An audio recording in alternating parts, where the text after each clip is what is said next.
오늘은 어버이 주일입니다. 어버이 부모 공경에 대한 가치가 상실되어 가고 있는 이때에 우리를 낳으시고 길러주신 어버이의 은혜를 더욱 감사하며 또 잘 섬겨야 될 줄 믿습니다. 무엇보다도 하나님을 아버지로 믿는 우리들은 우리를 죄로부터 구원해 주신, 그리고 독생자 예수님을 보내주신 아버지 하나님의 크신 사랑에 더 감사하고 찬양을 드리기를 원합니다. 오늘은 룻의 효도에 대해서 말씀을 드리겠습니다. 너무너무 잘하는 말씀이죠. 룻기는 사사시대의 타락상을 대변하는 책이죠. 사사시대의 특징은 왕이신 하나님의 말씀을 무시하고 자기의 소견대로 자기의 멋대로 살았던 그런 시대입니다. 그러니까 불순종한 이 시대에 한 가정, 나오미 가정이죠. 이 몰락한 이 가정이 어떻게 다시 회복되어질 수 있는가를 잘 보여주고 있습니다. 가나안 땅의 흉년이 들었습니다. 그때 유다 땅 베들레헴에 살고 있는 엘리멜렉과 그의 아내 나오미는 두 아들 말론과 기론을 데리고 고향을 떠납니다. 모압 나라로 이민 갔다 이 말이죠. 잘 살아보겠다고 그렇게 고향을 떠났는데 자기들과 전혀 다른 삶을 살게 됩니다. 나오미의 남편 엘리멜렉이 갑자기 죽고, 그리고 이제 두 아들을 데리고 이제 고향으로 가고 싶지는 않죠. 왜냐하면 이제 자존심이 있지요. 성공하려고 밖에 나왔는데 뭐라도 이제 하고 이렇게 성공하고 돌아가야 생각이 있었기 때문에 이제 두 아들의 희망을 품고 또 살아갑니다. 그래 두 아들을 위해서 아리따운 모압 여인과 결혼도 시켰죠. 이제 됐다 싶은데 어떻게 됐습니까? 두 아들도 죽습니다. 불행은 겹쳐온다고 하지요. 두 아들이 이제 죽고 이제 나오미에게 남은 것은 좌절과 고통, 슬픔뿐이었습니다. 사람이 산다는 것이 말처럼 쉬운 것이 아니구나라는 것을 우리가 보게 됩니다. 그러니까 자기 뜻대로 되지 않는 것이 또 인생이기도 하죠. 내일을 알지 못하는 것이 연약한 인생이고, 이 사실에 대해서 야고보 사도는 야고보서 5장 14절에서 이렇게 말합니다. 내일을 너희가 알지 못하는도다. 너희 생명이 무엇이냐? 너희는 잠깐 보이다가 없어지는 안개니라. 그러니까 안개와 같은 인생. 최근에 영화 헤어질 결심인가요? 그게 안개거든요. 안개와 같은 인생. 다 사라지고 산산조각이 나는 것이 인생이에요. 남편도 죽고 두 아들도 죽고, 나오미는 자기에게 찾아온 이 불행에 대해서 그때야 이제 비로소 깨닫는 거죠. 무엇을 깨달았어요? 여호와의 징계였구나. 징계의 힘을 깨달았어요. 자신의 모든 삶에 하나님이 이제 간섭하신 거죠. 그 13절을 보면은 이제 두 자부와 헤어질 때 이런 말을 하지요. 여호와의 손이 나를 치셨다. 여호와의 손이 나를 치셨으므로 나는 너희로 말미암아 더욱 마음이 아프다.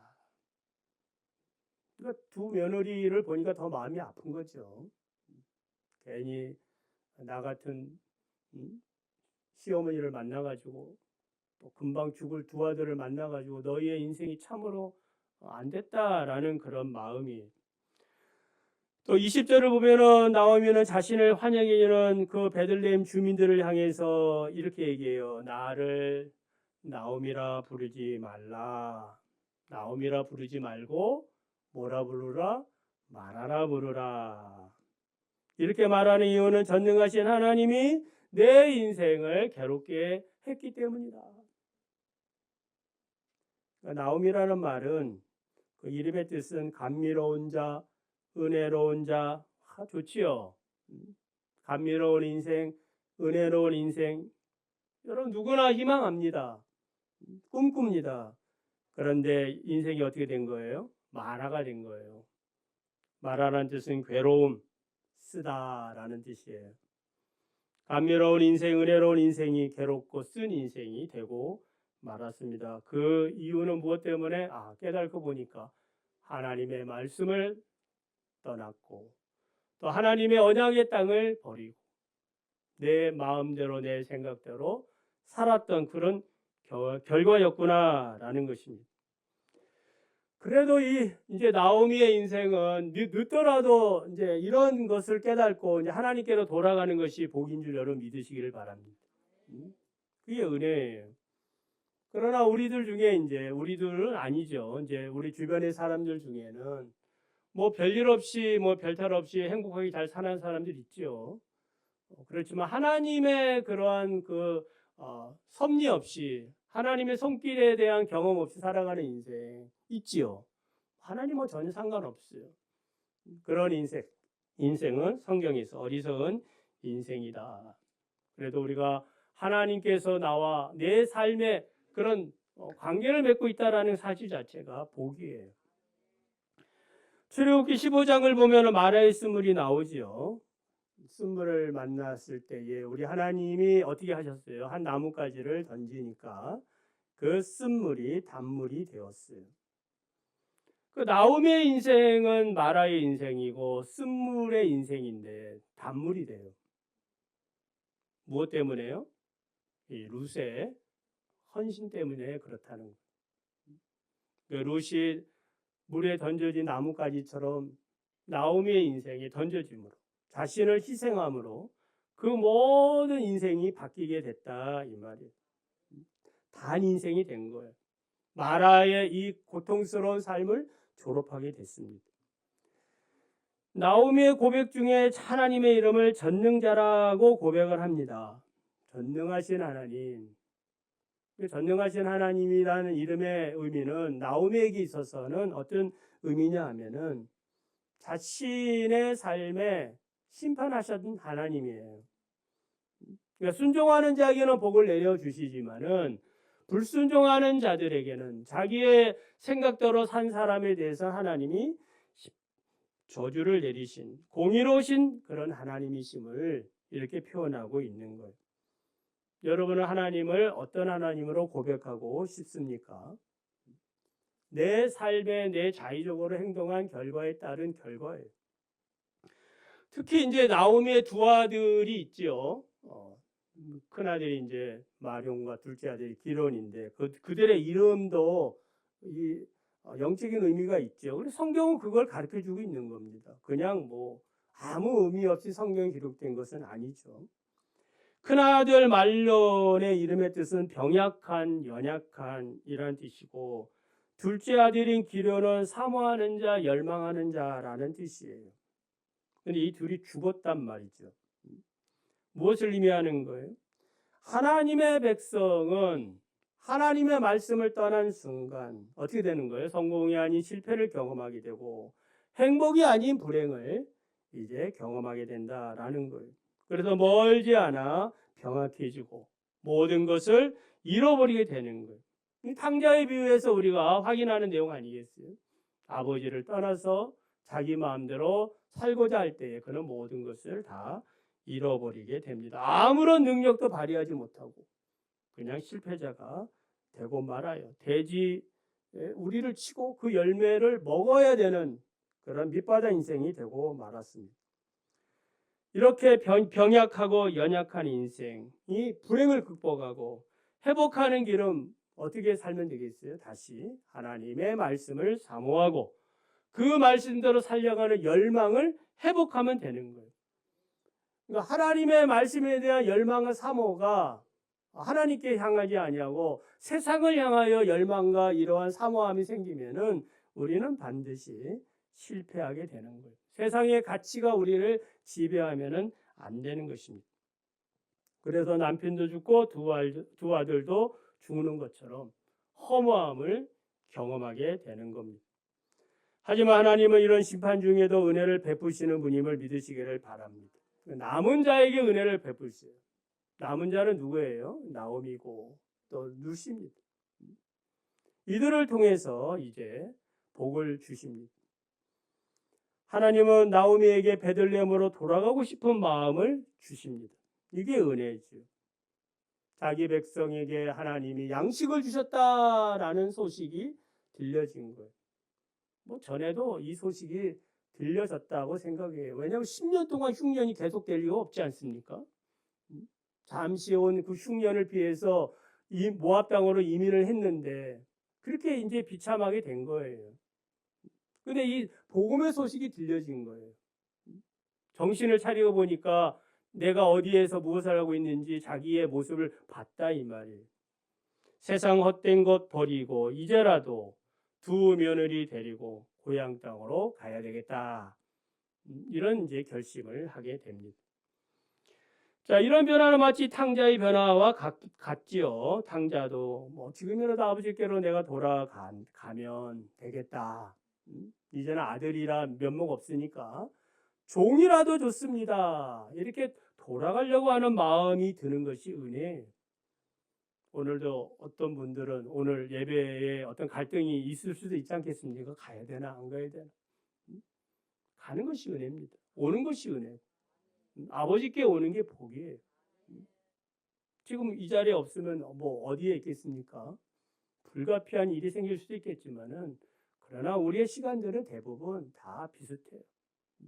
하나님께 먼저 하나님께 드리고 살아가는 것이 복이에요.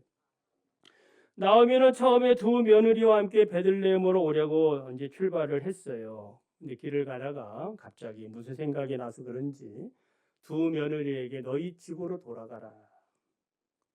아무래도 이제 이 두 며느리 데리고 가자니까 얘네들이 불쌍한 거지요. 아직 젊은데. 그러니까 나오미의 마음이 많이 넓어지고 자기 인생을 돌아보니까 이제 불쌍한 마음도 드는 거 아니겠습니까? 이런저런 생각이 들어서 너희는 각기 너희 어머니 집으로 돌아가라. 너희가 죽은 자들과 나를 선대한 것 같이 여호와께서 너희를 선대하기를 원한다면 이제 축복해 줍니다. 이 말에 그들은 소리를 높이 울며 오르바는 어떻게 했어요? 나오미를 떠나 모압 땅으로 돌아갔고 룻은 계속해서 나오미를 붙쫓았다. 붙쫓았다는 말은 무슨 의미예요? 딱 달라붙었다 이 말이에요. 접착제가 아주 강력해서 떨어질 수 없는 그런 관계가 되어졌다라는 거예요. 떨어져 해도 안 떨어지는 그런 관계가 된 거예요. 15절을 보면은 나오면은 오르바가 떠난 후에 룻에게 이렇게 말하지요. 보라, 내 동서는 그의 백성과 그의 신들에게로 돌아갔다. 너도 그의 동서를 따라 돌아가라. 여러분, 이 말 속에서 주는 영적인 의미가 커요. 무슨 의미예요? 인생의 선택은 결국 신앙적인 선택이었다라는 거예요. 내 신에게로 돌아가라는 거예요. 룻은 무엇을 선택하는 거예요? 하나님께로 돌아가겠다는 거거든요. 할렐루야. 이게 뭘 가르쳐 준다고 되겠습니까? 여러분, 우리가 지금 예수를 믿고 있다는 것 자체가 여러분에게는 복이고 여러분의 자녀들에게도 복이에요. 왜냐하면 기회가 주어진 거잖아요. 제가 어렸을 때 저희 집에 불상들이 가득했어요.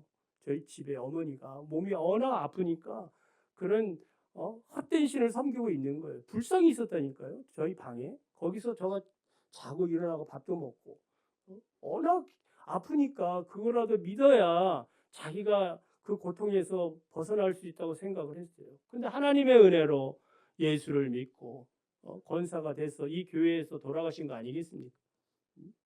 안 그랬으면 제가 목사가 되겠습니까? 확률적으로 희박하죠. 그러니까 여러분이 지금 예수를 믿고 이렇게 살고 있다는 것 자체에 감사하시기 바랍니다. 나오미가 앞서 말하듯이 자신의 불행은 전능자 하나님께서 심판하신 결과라고 말합니다.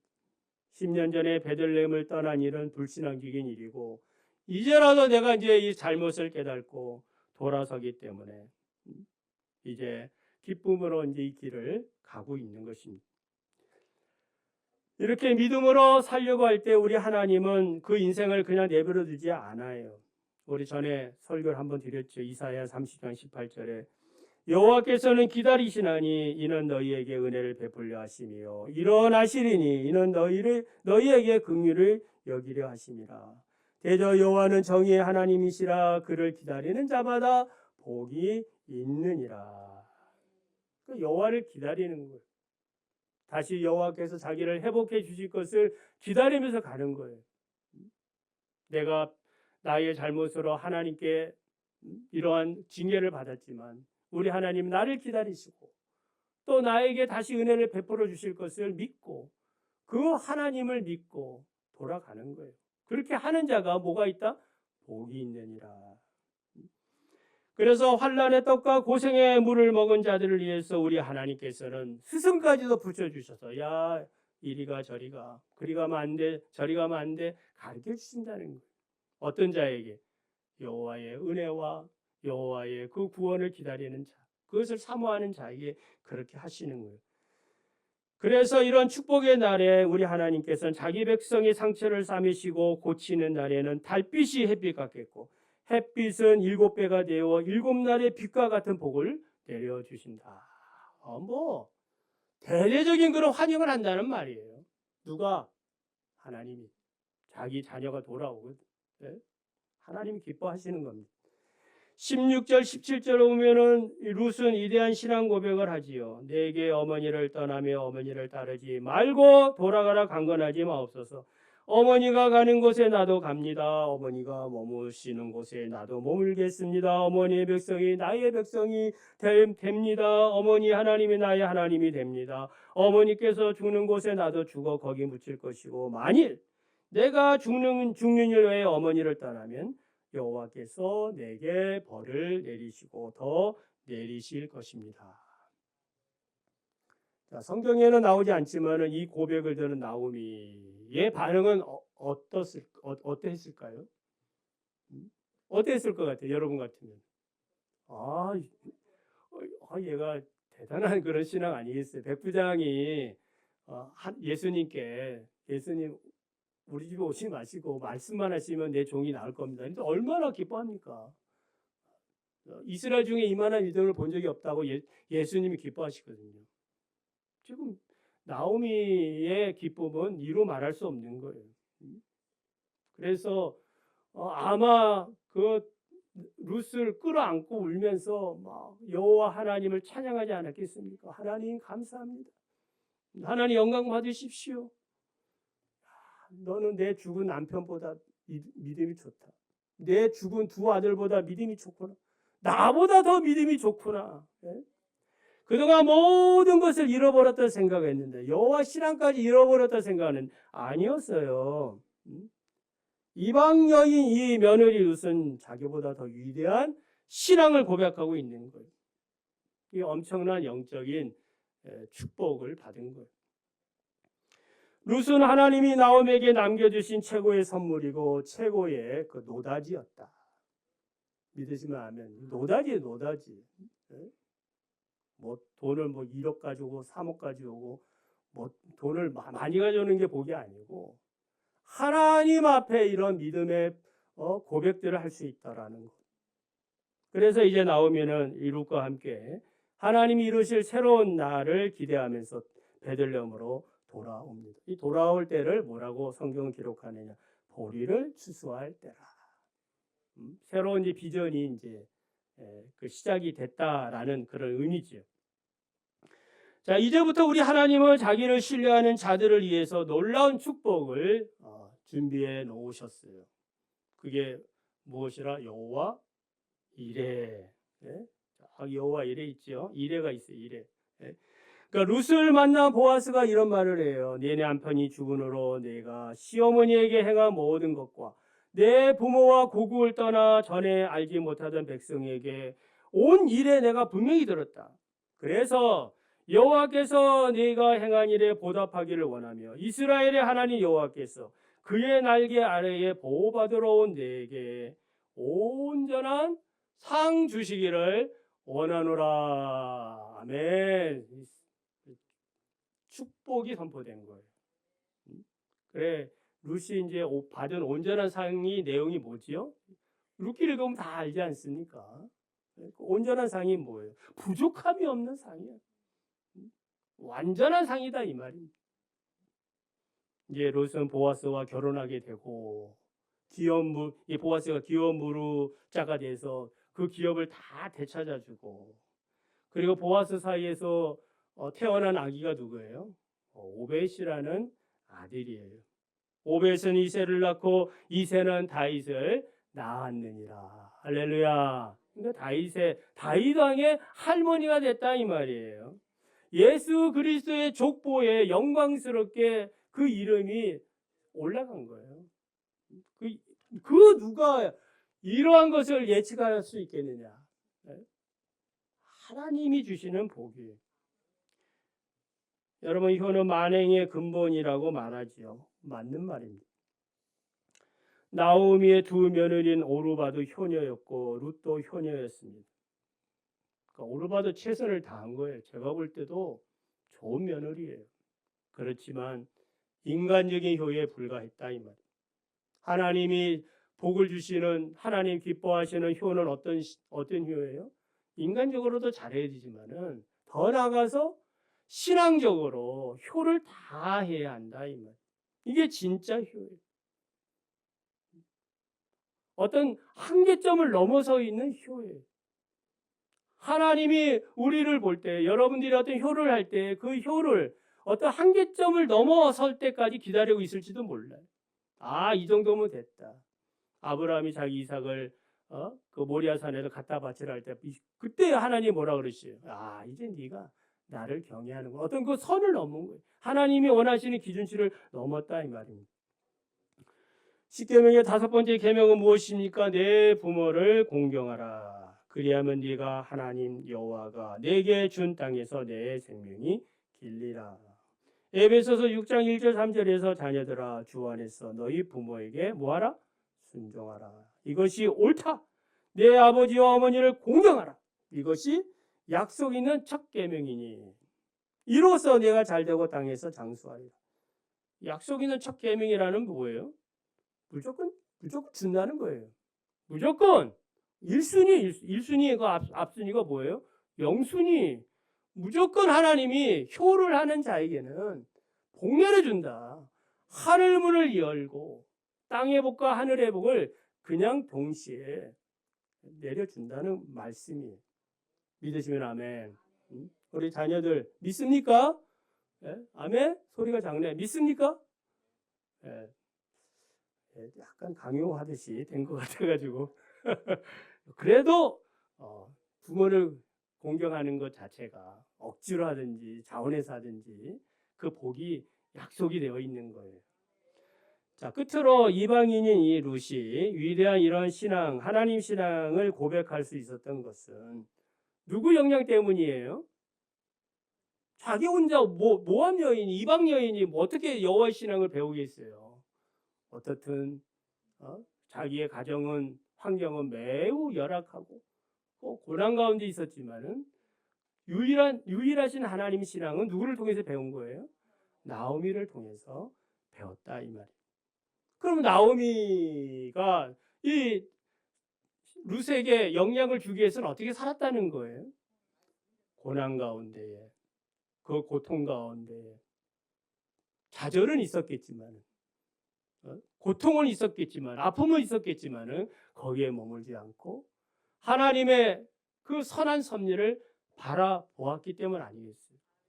맨날 시어머니가 일어나가지고 너희들을 며느리 잘못 들어오는 바람에, 여자를 잘못 들이는 바람에 우리 두 아들이 죽었다고 맨날 그냥 그렇게 저주나 했었고 이런 시어머니도 있지 않습니까? 여기는 안 계신 것 같은데. 그런 시어머니도 있단 말이에요. 툭하면 남 탓하고 며느리 탓하고 뭐 남편 탓하고 복이 안 됩니다. 이런 룻의 신앙을 볼 때에 적어도 나오미는 어떻게 했다는 거예요? 감사하고 찬양하고 또 자기에게 임한 모든 징계가 하나님의 그런 섭리였다라는 사실을 고백함으로 룻이 그것을 보고 내 팔자가 여기서 끝나는 것이 아니고 내가 하나님을 믿고 저 어머니를 따라가서 여호와의 신앙을 내가 가져야 되겠구나 이렇게 결단한 것이 아니겠어요. 안 그러면 오르바처럼 그냥 자기 고향으로 돌아가고 자기 신들을 섬기죠. 아주 젊은데 이팔 청춘인데 뭘 못하겠어요. 그래서 룻은 어머니와 백성, 어머니와 하나님을 분리하는 것이 아니라 하나로 보았다. 그 속에 누구도 있는 거예요? 나도 있는 거예요. 이게 공동체예요. 가정 공동체, 신앙의 공동체, 생명의 공동체. 우리 교회가, 충신교회가 이런 공동체가 되기를 바랍니다. 죽으면 함께 죽고, 한번 따라해 봅시다. 죽으면 함께 죽고, 살면 함께 살자. 그러나 우리는 부활의 주님이 살아계시니까 우리는 살 자들이요. 죽지 않습니다. 그러니까 우리는 이런 신앙의 공동체, 하나의 의식을 가지고, 어제 우리 어버이 친목회를 가졌는데, 우리가 그래도 힘을 모아가지고 14명이 가지 않았습니까? 우리 장로님이 많이 가네요. 저도 많이 간다고 생각을 해요. 여러분들이 이런 마음들, 교회를 사랑하고 이렇게 협력하고자 하는 마음들이 참으로 귀하다라고 생각을 합니다. 자, 이제 나오미를 생각한다면 과연 내 자식들, 내 며느리, 내 사이도 내 신앙을 보고 어떤 영향을 받았을까? 한번 생각해 볼 필요는 있죠. 어떻게 되기를 원합니까? 여러분, 개떡같이 믿어야 되겠습니까? 찰떡같이 믿어야 되겠습니까? 찰떡같이. 찰떡같이 믿으세요. 비록 고난과 어려움이 있고 모든 것이 살기 힘들어도 입으로 감사하고 찬양하고 그러면 누군가는 보는 거예요. 제가 여러분의 옆에 막 툭하면 불평하고 원망하고 왜 그렇습니까? 장로님 왜 그렇습니까? 권사님 왜 그렇습니까? 저는 가급적이면 그런 소리 안 하려고 애를 많이 쓰는 사람이 그런 마음도 없고 근데 맨날 제 입에서 그런 소리가 난다면 여러분들은 어떤 영향을 받겠어요? 저런 목사 되면 안 되겠구나. 그러나 우리가 정말 힘들고 어려울수록 신앙의 모범을 보이고 그 가운데 찬양을 하고 감사를 한다면은 어느 순간에 우리의 자녀들이 나도 어머니 믿는 하나님 잘 믿을 거예요. 내가 아버지 믿는 그 하나님 잘 믿을 거예요. 이제 아버지를 보고 믿는 것이 아니라 누굴 보고 믿는다? 하나님 아버지를 보고 내가 믿습니다. 이러한 놀라운 복과 은혜가 여러분의 삶 가운데 이런 신앙의 유산을 남기는 우리 모두가 되기를 바랍니다.